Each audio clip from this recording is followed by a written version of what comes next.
Hi, you're watching Time Warner Cable's local edition. This is the Sacramento Report. I'm Jaime Garza, joined today by Tom Torlakson, the State Superintendent of Public Instruction. We always like to have you here, Tom. You give us some great insight in terms of the state of our education system.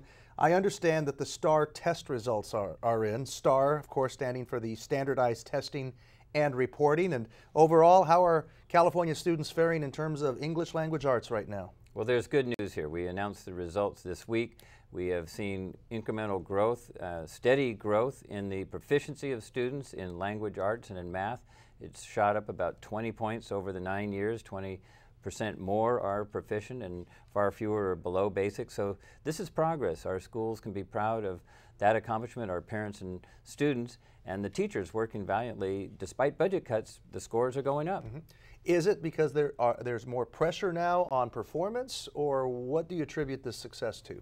I attribute it to a couple of things. One is a focus, that we're looking at really honing in on the skills in mathematics and language arts as basic skills that are needed to go on to college or go on to careers and good paying jobs. And so that focus, I think, has led to a greater concentration on successful test results. I think, again, it's also involving parents and business partners in our schools to show students that education is relevant and we need to get prepared for the real world.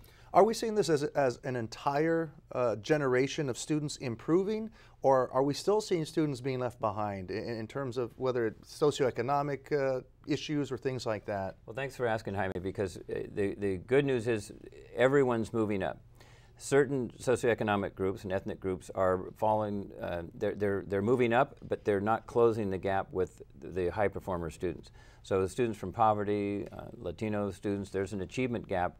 So those students are improving at about the same rate as other students, but the gap isn't closing. So we have a challenge there to make sure that those students who are below basic are lifted into the proficient area.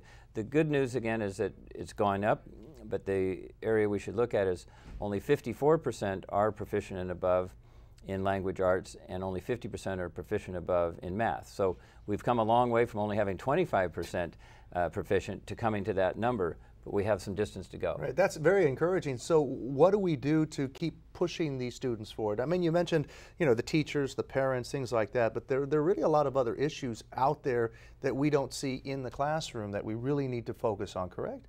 Correct. And one of the things that, these cuts have made the classrooms more crowded. We have one of the more crowded class situations in any school system in the country. We have one of the shorter school years.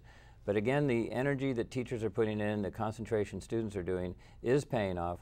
I do believe also a game changer that we'll see in the next few years is more and more technology. I'm pushing an initiative called No Child Left Offline, which says that we need to have every student connected to the internet, and there's magical learning programs in math and language and science that will help students become proficient in larger numbers.